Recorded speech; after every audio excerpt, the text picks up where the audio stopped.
Green electricity, हरी बिजली, electrohomoeopathy में एक बहुत अहम रोल रखती है। इस औषधि को हम इलेक्ट्रोहोम्योपैथी में शल्यक औषधि का दर्जा दे सकते हैं, क्योंकि इस औषधि के द्वारा हमारे शरीर में, चाहे वो त्वचा हो, अस्थि हो, शिरा हो, स्नायु नाड़ी मंडल हो, सभी को ये प्यूरिफाई और जोड़ने में मदद करने का काम करती है। शरीर के राइट साइड पर अपना प्रभाव रखने वाली ये औषधि शरीर में खून में गांठें पड़ने पर, रक्त दूषित होने पर, पस बनने पर प्रयोग में लाई जाती है। हम कह सकते हैं कि शरीर में सड़न हो, गलन हो, पीप बनती हो, बहने वाले घाव हों, ऐसे सभी रोगों में इसका प्रयोग आंतरिक और बाह्य रूप से किया जा सकता है। शरीर में किसी भी तरीके का घाव हो जाए, मांस सड़ता हो, गलता हो, फटता हो, उसमें से पानी बहता हो, गैंग्रीन जैसा रोग हो, बघंदर रोग हो, पायरिया हो, कैंसर हो, हड्डियों की डेप्रिसिएशन या छीजन हो, ये सारी चीजें हरी बिजली के द्वारा कवर करी जाती हैं। हम ये भी कह सकते हैं कि जितने भी डिजनरेटिव डिसीजेज हैं, उनके कारण होने वाली समस्याओं में इस बिजली का प्रयोग किया जाता है। ये औषधि दर्द को खत्म करने वाली, पस को सुखाने वाली, अंगों को सिकोड़ने वाली, घाव को भरने वाली, संक्रमण को खत्म करने वाली, मस्से ट्यूमर को सुखाने वाली औषधि है। मूल रूप से ये शरीर की एनर्जी को अंदर की ओर कंसंट्रेट करती है। अब जो भी ऐसे रोग हैं जिसमें ऊर्जा शरीर से बाहर निकलती हुई महसूस हो, शरीर में गर्मी निकलती हुई सी अंदर से महसूस हो, कांटे चुभते हुए हों, ऐसे में इस रेमेडी का प्रयोग किया जाता है। फिर वो चाहे गठिया हो, ऑस्टियोपोरोसिस के रोग हों, ऑस्टियोआर्थराइटिस जैसे रोग हों, कोई जख्म हो गया हो, संक्रमण बन गया हो, सभी अवस्थाओं के लिए इसका प्रयोग किया जा सकता है। इलेक्ट्रोहोम्योपैथी में इसे एक तीव्र औषधि का दर्जा दिया गया है। इसलिए इसके प्रयोग से बहुत जल्दी हमें रिजल्ट मिल जाते हैं। इसलिए सावधानी के रूप में सर्वप्रथम इसका प्रयोग केवल बाह्य रूप से करें, परंतु अगर डिजेनरेटिव कंडीशन है तो डेल्यूशन 6 से इसका प्रयोग करना शुरू करें।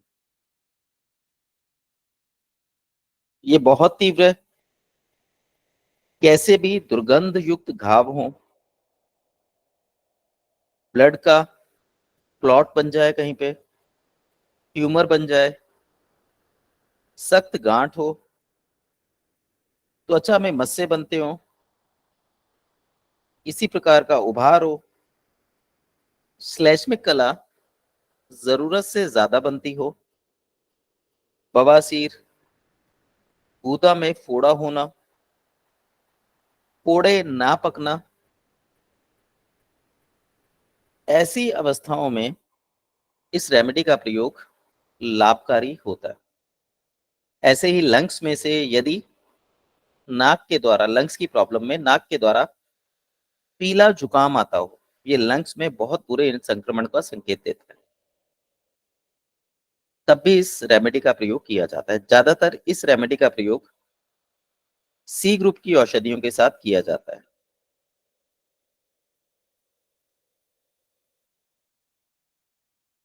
जब ऐसी स्थिति हो जाए कि हृदय बहुत बारीक से बारीक उत्तेजना को महसूस करने लगे, तब ऐसे रोगियों को जीई सेवन नहीं करानी चाहिए, बल्कि केवल बाहरी रूप से उसे लगा के रिजल्ट लिए जा सकते हैं।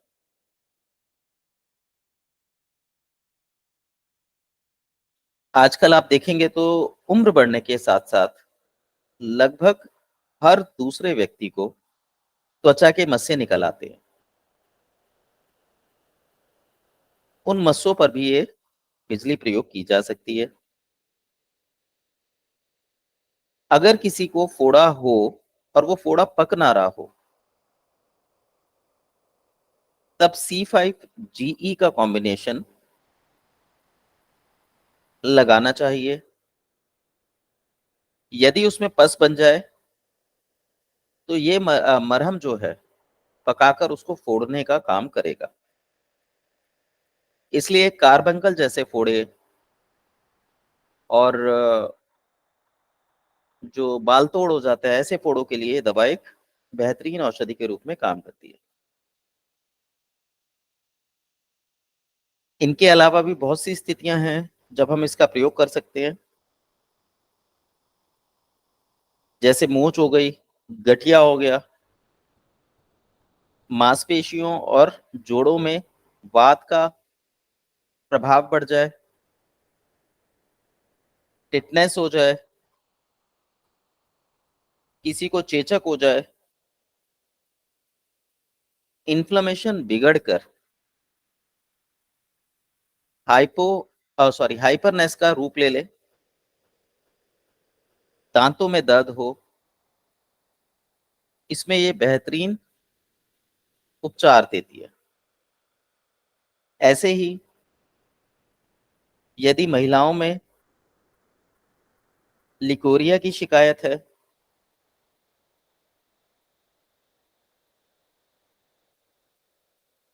यूट्रस में फेब्रॉइड या सिस्ट हो गए हैं, तब इस रेमेडी का प्रयोग किया जा सकता है। ध्यान रखिए, क्योंकि ये एक तीव्र औषधि है, इसलिए यदि किसी व्यक्ति को इस औषधि के बाद वायुशूल उत्पन्न हो, शरीर में ड्राइनेस बढ़ जाए, तब इसका प्रयोग ना करें, विशेष रूप से पिलाने में। क्योंकि अगर ये किसी के शरीर में जरूरत से ज्यादा मात्रा में जाएगी तो ये शरीर की आंतरिक श्लैष्मिक कला को सुखाने का काम करती है। हम ये भी कह सकते हैं कि ये विशेषकर शिराओं की औषधि है।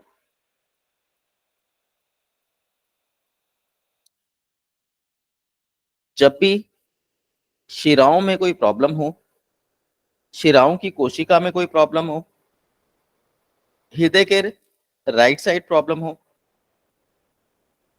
शिराओं में फूलना आ गया हो, फुलाव आ गया हो, सूजन आ गई हो, रक्त का प्रभाव बढ़ गया हो, इन्फ्लेमेशन बढ़ गया हो, शिराओं में घाव पड़ गए हो, अल्सर हो गए हो,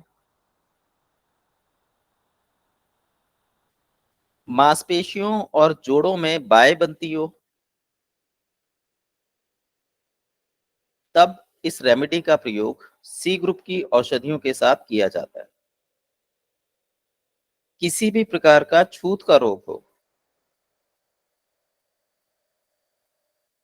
और रोग अपनी पोलैरिटी को बदलता हो, अपने प्रभाव को ऑपोजिट कर चुका हो, डिजेनरेटिव कंडीशन में जा रहा हो, तब इस बिजली का प्रयोग किया जाता है। ये इस बिजली के गुण थे। इस बिजली को बनाने के लिए 8 प्रकार के पौधों का प्रयोग किया गया है, जिसमें से 6 हम लोग पढ़ चुके हैं। और 2 जो पौधे हैं उसकी बहुत ज्यादा डिटेल अवेलेबल नहीं है। ये उस समय पौधे हुआ करते थे। अब इसी प्रजाति के दूसरे पौधे औषधियां बनाने में प्रयोग में लाते हैं, तो इनकी डिटेल ज्यादा नहीं मिलती, पर इससे हम अंदाजा लगा सकते हैं कि जीई का विशेष कार्य क्या है। तो पहला पौधा है इरविम लेंस का। ये शरीर से कैसा भी बहता हुआ रक्त हो उसे रोकने का काम करता है, हृदय को शांत करता है। पसीना बढ़ाने वाला, रक्त को साफ करने वाला और नर्वस सिस्टम को रिलैक्स करने वाला प्रभाव रखता है। जब भी हम इसका प्रयोग करते हैं तो हमारे शरीर में गर्मी बढ़ जाती है, रक्तस्राव धीमा हो जाता है और पसीना आने लगता है। इसके अलावा ये धड़कन को नियमित करता है, नक्सीर की समस्या को खत्म करता है, सिर दर्द हो, स्नायु शूल हो, उसको कम करता है। अगला पौधा है पॉपुलस एल्बा। यह दमा, जिगर के बढ़ जाने, भक की प्रदाह, गले में सूजन, लू लगना, अनडाइजेशन की प्रॉब्लम, लकवा, सिर में भारीपन, आवाज, बैठने में लाभकारी है। इसका विशेष प्रभाव ईएनटी के रोगों में पड़ता है और महिलाओं में भक संबंधी समस्याओं में ये बहुत लाभकारी माना गया है। इस औषधि की इस औषधि का प्रयोग जो है आक्षेप की स्थिति में, स्नायु दुर्बलता में, दौरे में, आग से झुलसने पर, शाइटिका रोग में किया जाता है। तो ये डिटेल था 2 पौधों का जो जीई से रिलेटेड है। जीई बेसिकली एक नेगेटिव चार्ज वाली रेमेडी मानी गई है। अब हम बात करते हैं बीई की। बीई एक पॉजिटिव चार्ज की रेमेडी है। जहां बीई काम करना बंद करती है वहीं से जीई का ग्रीन इलेक्ट्रिसिटी का काम शुरू होता है। जिस प्रकार हमने रेड इलेक्ट्रिसिटी और येलो इलेक्ट्रिसिटी को 2 हिस्सों में बांटा था, वैसे ही हम बीई और जीई को भी 2 हिस्सों में बांट सकते हैं। जीई हार्ट के राइट पार्ट पर अपना प्रभाव रखती है और शरीर के शिराओं पर अपना प्रभाव रखती है। वहीं हम बीई की बात करें तो बीई शरीर के लेफ्ट पार्ट पर अपना प्रभाव रखेगी और आर्टरीज पर अपने प्रभाव को विशेष रूप से दर्शाएगी। जितने भी रोगी रक्त प्रकृति के होते हैं, जो एंजाइटी को महाग्रोथ से संबंध रखते हैं, उन सब के रोगों के लिए हम बीई का प्रयोग पॉजिटिव चार्ज वाली रेमेडी के रूप में करते हैं। बीई जो है ये हमारे धड़ और लेफ्ट अंगों को प्लस राइट अंगों को ताकत देने का काम करती है। अब यहां पे मैंने लेफ्ट के साथ साथ राइट को इंक्लूड इसलिए किया क्योंकि मूल रूप से जीई और बीई दोनों ही रक्त टेम्परामेंट की औषधियां मानी गई हैं। इस नियम के अनुसार दोनों ही औषधियों का प्रभाव हमारे वेन्स सिस्टम पर पड़ेगा, पर जब हम इनका प्रयोग करते हैं तो ये देखा गया है कि बीई लेफ्ट साइड पर ज्यादा प्रभाव रखती है और आर्टरीज पर भी वही काम करती है जो वेन्स पर करती है। ये वेन्स को फैलाने का और आर्टरीज को सिकुड़ने का काम करती है।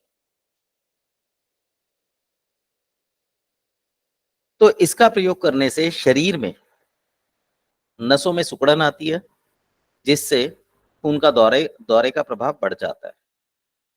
तो जब भी हमारे शरीर में इन्फ्लेमेशन होती है, जलन होती है, इसे लगाने से तुरंत राहत मिलती है। शरीर में कहीं पर भी जलन बने, जलन की लहर चले, तब इसे लगाने से लाभ मिलता है। शरीर में इंटरनल और एक्सटर्नल अगर ब्लड बहता हो, तब इसका प्रयोग करने से लाभ मिलता है। बहते रक्त को ये बंद कर देती है।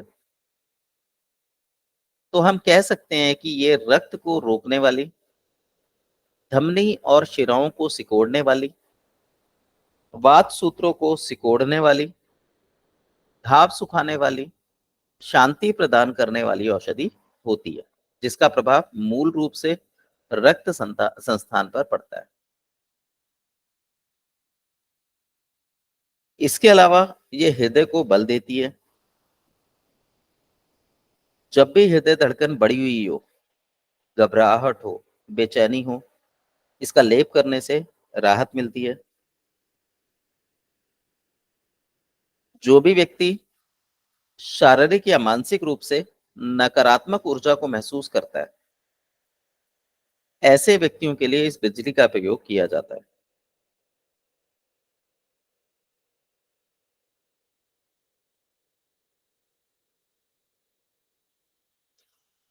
चाहे शरीर के अंदर रक्त बहे या शरीर के बाहर रक्त बहे, इसके प्रयोग करने से रक्त चालन में कमी आ जाती है, जिसकी वजह से जो रक्त लाने वाली नलियां होती हैं वो सिकुड़ जाती है और रक्त बहना रुक जाता है। दूसरा इसका जो सबसे प्रभावकारी क्षेत्र है वो है शरीर में जब अत्यधिक गर्मी निकलती हो।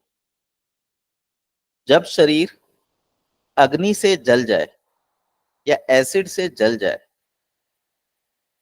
या शरीर में एसिडिटी बनती हो, यानी किसी भी प्रकार से पित्त अगर एक्टिव होता हो, तो इसके प्रयोग से लाभकारी होता है। ऐसे ही जब शरीर में अत्यधिक गर्मी बढ़ जाती है, उससे कई प्रकार के रोग उत्पन्न होते हैं, जैसे पैरों का ठंडा हो जाना, लंग्स में बलगम का जम जाना, व्यक्ति का ब्लड प्रेशर लो हो जाना, महिलाओं में मासिक धर्म की अधिकता होना, रक्तीय बवासीर होना, मूत्र में रक्त जाना, जिसे हम एल्बुमिन भी बोलते हैं, उल्टी में रक्त आना। ऐसी सभी स्थितियों में यदि पानी में बीई घोलकर पिलाई जाए, तो रोगी को राहत मिलती है। गर्मी के बुखार में, गर्मी के कारण होने वाली कमजोरी में, महिलाओं में वक्ष रोगों में, मूत्र में रक्त बहने से, गर्भाशय में रक्त बहने से जो समस्याएं क्रिएट होती हैं, उनको ये नष्ट करने का काम करती है। जो व्यक्ति कमजोर हृदय का है, उसे नियमित रूप से छाती पर बीई लगाना चाहिए। पर यह ध्यान रखें कि यदि धड़कन बहुत ज्यादा तीव्र हो, तो बीई का 6th या 9th डाइल्यूशन का प्रयोग करना चाहिए। इससे हृदय गति को बल मिलेगा और उससे हृदय को ताकत मिलती है। ऐसे ही गले की समस्या में C13 के साथ बीई के गरारे करने से लाभ मिलता है।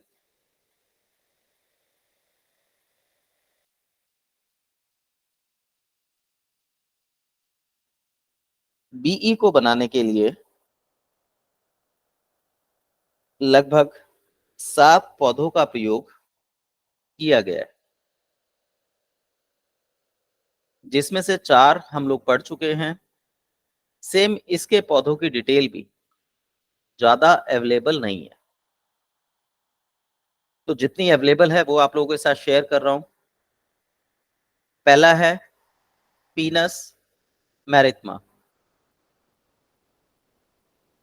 ये पौधा हमारे श्लेष्मिक कला पर और श्लेष्मिक द्रव्य को संकुचित करने का कार्य करता है। जो भी हमारे शरीर में स्राव बहते हैं उनको रोकने का कार्य करता है। अनडाइजेशन की स्थिति में, डायरिया की स्थिति में, गर्भपात में, मासिक धर्म कम हो उस स्थिति में, या कष्टदायी हो उस स्थिति में इसका प्रयोग लाभकारी होता है। अगला है साल्विया स्कैलरिया। इस पौधे का काम हमारी नस नाड़ियों को संकुचित करना है, जिससे शरीर में उत्तेजना बढ़ती है और हमारे शरीर की क्षमता में वृद्धि होती है। मूल रूप से यह पौधा हमारे नाड़ी संस्थान के लिए टॉनिक का काम करता है। तो किसी भी प्रकार की खांसी हो, इसका प्रयोग किया जा सकता है, विशेषकर टीबी की खांसी के लिए। लास्ट पौधा है साल्विया ऑफिशिएंसले। ये पौधा हमारे श्वसन संस्थान को बल देता है, त्वचा पर टॉनिक के रूप में काम करता है।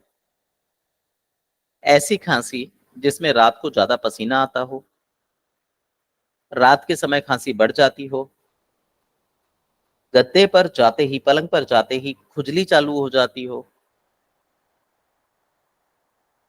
रोगी के पैर हमेशा ठंडे रहते हों, छाती में चलने की आवाज आती हो, श्वास लेने में समस्याएं हो,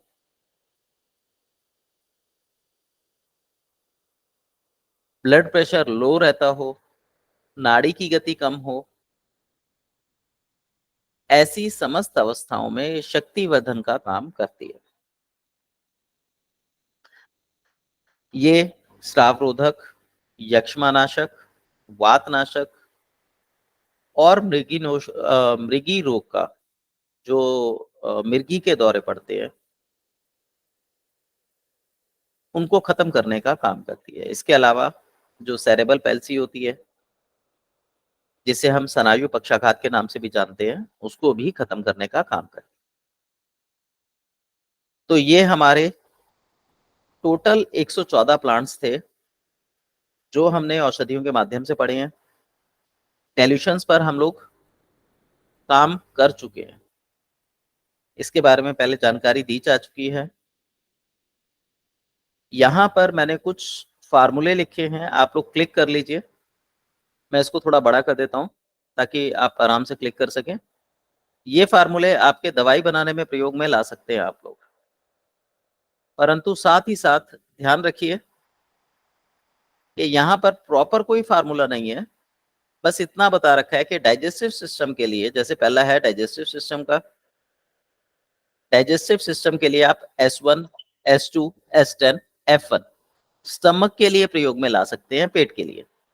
ऐसे ही लिवर के लिए S5, S10, F1, A1, C5, WE, इनमें से किसी का या इनमें से कुछ रेमेडियों का प्रयोग आप लिवर की प्रॉब्लम में, जब डाइजेस्टिव प्रॉब्लम हो, आप कर सकते हैं। ऐसे ही सर्कुलेटरी सिस्टम है।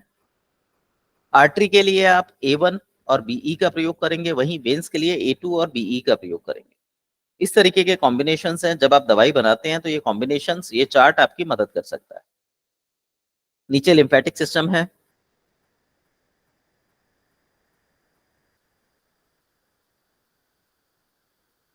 लिम्फेटिक सिस्टम के बाद सर्कुलेटरी सिस्टम है, और सॉरी, लिम्फेटिक सिस्टम के बाद यूरिनरी सिस्टम है और फिर नर्वस सिस्टम है। तो ये फोटोज आप क्लिक कर लीजिए, जरूरत के समय आपके काम आएंगे। और वैसे भी अगर आप औषधियां बनाते हैं तो इसका प्रयोग कीजिए, लाभकारी होता है।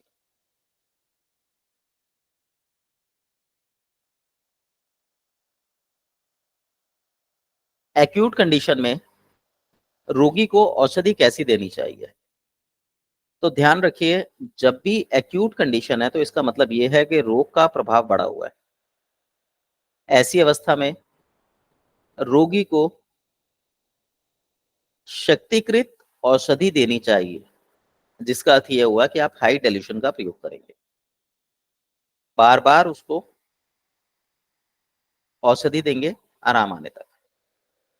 सॉरी, गलत बोल गया मैं, हाई डाइल्यूशन नहीं, लो डाइल्यूशन का प्रयोग करेंगे, डाइल्यूशन 1 का, इससे जल्दी प्रभाव पड़ता है।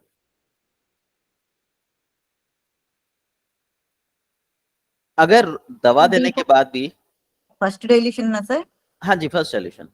अगर दवा देने के बाद भी रोगी को आराम ना आए तो उसके 2 कारण समझने चाहिए। पहला, रोगी के पेट में कीड़े हैं, या दूसरा उसको कोई डीजनरेटिव डिसीज है। अगर पेट में कीड़े हों तो वर्मीफ्यूगो, और यदि कोई पैतृक रोग हो तो वेनेरियो का प्रयोग किया जाना चाहिए।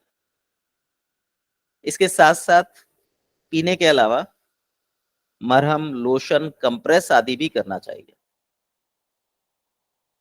और यदि दवाई आप सब एक्यूट कंडीशन की दे रहे हैं तो जब भी किसी रोग का उपचार करें तो शुरू में S1 का प्रयोग करें ताकि बॉडी डिटॉक्स हो जाए, और अंत में वेन-1 का प्रयोग करें ताकि पता चल जाए कि उसके शरीर पर अब दवाओं की आवश्यकता नहीं है। ये कुछ यूनिवर्सल फार्मूले हैं जिनका प्रयोग लगभग हर इलेक्ट्रोपैथ करता है और करना चाहिए।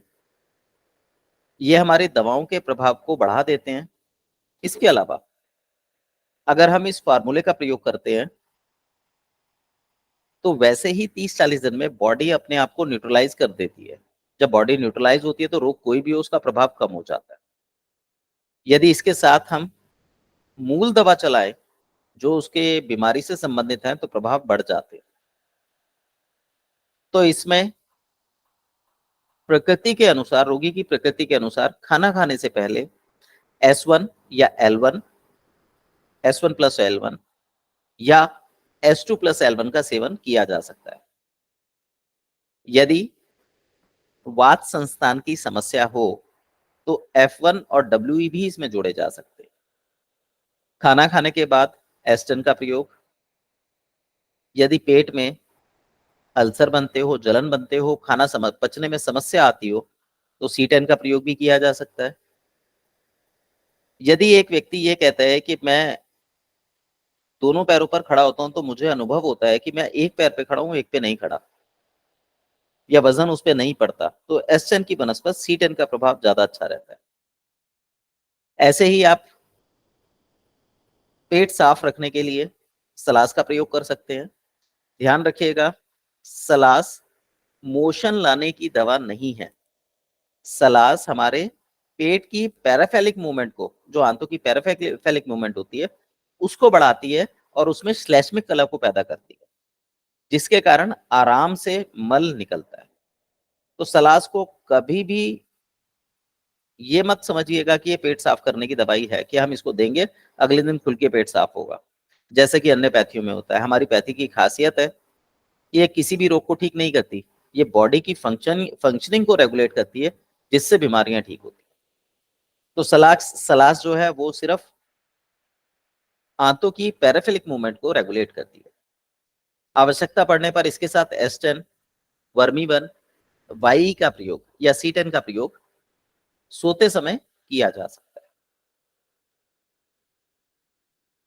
आगे कुछ फार्मूले हैं जो बेसिकली, आप फोटो खींच लीजिए इनकी, इनका प्रयोग आप लोग छोटे छोटे रोगों में कर सकते हैं और रिजल्ट भी अच्छे आते हैं।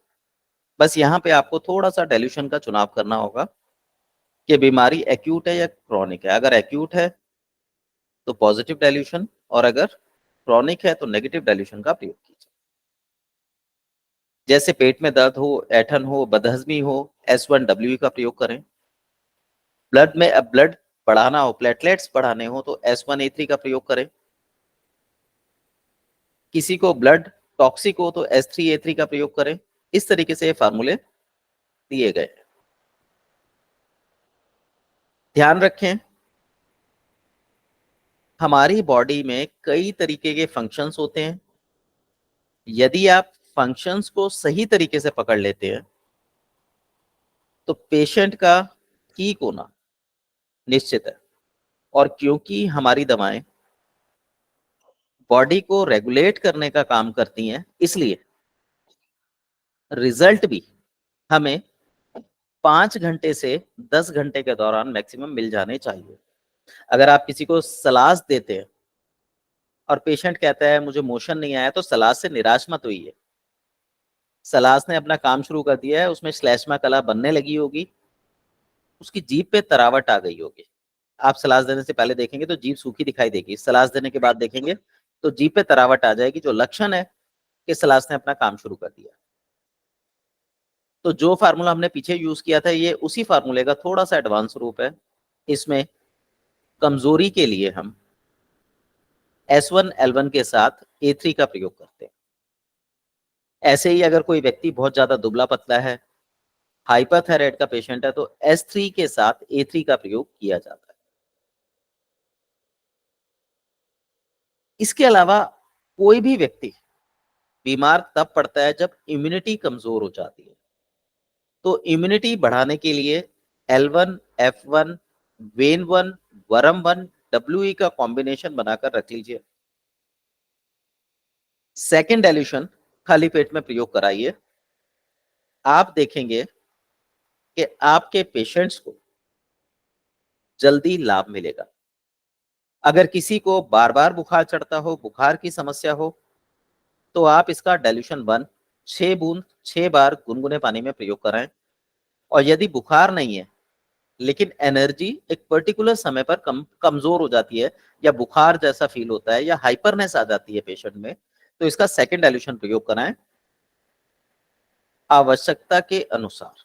अब आवश्यकता कैसी है? अगर पेशेंट को डेली शाम को बुखार आ रहा है तो सेकेंड डाइल्यूशन 6 बूंद 6 बार चलेगा। और यदि वो एक आध दिन ही परेशान हो रहा है, ऐसे केस में 10 बूंदे 3 बार या 2 बार भी दी जा सकती है। इसके अलावा एक फार्मूला और है जो हमारी बॉडी में हाइपरनेस को बढ़ा देता है। ज्यादातर पेशेंट जो अब हमारे पास आते हैं, बीमारी चाहे कोई भी हो, उसमें कमजोरी होती है, थकान होती है, आंखें भारी होती हैं, चलने में परेशानी होती है, उठने का मन नहीं करता, मन उदास होता है। ऐसी सभी अवस्थाओं में, या आपके पास कोई पेशेंट आए और आपको ये ना समझ आए कि क्या औषधि देनी है, तो आप इस औषधि का प्रयोग कीजिए। ये आपके पेशेंट को 2 दिन में ताकत देने का काम करेगा। हालांकि दवाई देते ही फायदा मिलेगा क्योंकि ये एनर्जी देने वाली दवा है, पर किसी भी पेशेंट को अगर आप 2 दिन के लिए देते हो तो तीसरे दिन आके वो खुद कहेगा कि हाँ मुझे फर्क महसूस हो रहा है। वो फार्मूला है S1, F1, S10, L1, WE dilution 1 में। इसको हमेशा अपने पास बना के रखिए। आप लोग एलोपैथी के डॉक्टर के पास गए होंगे, आपने देखा होगा कि एक व्यक्ति दूसरे व्यक्ति को पकड़ के ला रहा है, उसकी आंखें पथराई हुई सी हैं। ऐसे केस में ये कॉम्बिनेशन काम करता है और बहुत अच्छा काम करता है। सर जी इमरजेंसी का तो सर वीकनेस में सर ये हाँ जी, वीकनेस के लिए है ये। ओके जिनके पास एनर्जी हाई हो, हाइपर हो, उनको मत दीजिएगा, नहीं तो वो और हाइपर हो जाएंगे। और अगर कोई व्यक्ति बहुत ज्यादा हाइपर हो रहा है, जैसे बीपी बढ़ा हुआ है, उस केस में आप क्या करेंगे कि इस डाइल्यूशन का 6th डाइल्यूशन या 10th डाइल्यूशन प्रयोग कीजिए, इंस्टेंट ये राहत देने का काम करेगा। बीपी लो हो, S1, F1, S10, L1, W का प्रयोग करें। बीपी हाई हो, 10th डाइल्यूशन का प्रयोग करें। क्लियर? हाँ क्लियर ये सर। दोबारा। हाँ जी सर छोटा डाउट सर, क्या कहते सर, ये एक्चुअल अब सब प्लांट्स भी मिल नहीं रहे हैं ना सर एक्चुअल। जी, ये मेडिसिन में ज्यादातर हमें यूज करने के मेडिसिन क्या है सर, या इफेक्टिव मेडिसिन क्या है सर, थोड़ा बता दीजिए सर। मैं समझा नहीं मैम, आप क्या कहना चाह रहे हैं? मैम सर सुप्रहन के प्लांट्स अब नहीं है, अवेलेबिलिटी है को बोल रहे हैं ना सर। एक्चुअल होमियो का मदर टिंचर मिला रहे हैं को बोल को जी स्टॉक है सर। जी मैम, देखिए इसके लिए आप क्या करें, जो रेमेडीज अवेलेबल हैं और जिस नाम से हैं उसी नाम को उस पे काम करें, उसी नाम के अनुसार उस पे काम करें। जैसे जी है, जी में ये लास्ट 3 प्लांट आप देखिए, इनकी डिटेल आपको इंटरनेट पे भी नहीं मिलेगी प्रॉपर। ठीक है, तो इसका मतलब ये हुआ कि इन पौधों पर अब काम नहीं होता। तो ऐसा नहीं है कि काम बिल्कुल बंद हो गया, काम तो चल रहा होगा, बट हमारे पास प्रॉपर इंफॉर्मेशन नहीं है। तो हमारे पास जो इंफॉर्मेशन है हम उसी के अकॉर्डिंग इसको मानकर चलते हैं और ये मान लेते हैं कि जीई में जो इसके स्थान पर पौधा मिलाया गया है वो भी इसे गुणों से युक्त होगा। तो हमें यहाँ पे हल्की सी थोड़ी सी रिसर्च करनी होगी कि जीई इसके अलावा क्या काम करती है। तो जीई आप कभी पी के देखिए, ये श्लेष्मा सुखा देती है, और पीनस मेरिटमा में भी ये लिखा हुआ है कि ये इसको सुखाने का काम करती है। अच्छा, एक चीज और है, हमारी दवाइयों की खूबियां हैं कि हम इनको कितने भी हायर डाइल्यूशन पे ले जाके प्रयोग कर सकते हैं। अब भगवान जाने, ये भी हो सकता है कि जो कभी औषधियां हमारे पास आई हो इटली से, उनसे जो औषधियां बनी हो या उन्होंने शुरू में जो डाइल्यूशंस बनाए हो, बहुत बड़े बड़े लेवल पे बना के रख लिए हो, आज वही हमें D3 D4 के रूप में मिलते हो। तो इस बारे में ऐसा कुछ नहीं कहा जा सकता कि ये हैं या नहीं है। इंटरनेट पे इनकी कोई अवेलेबिलिटी नहीं है।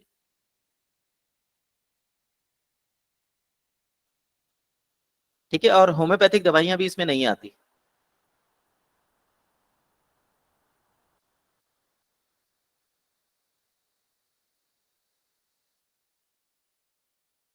ये हमारे 114 प्लांट्स हैं जो ईएच में प्रयोग में लाए गए हैं।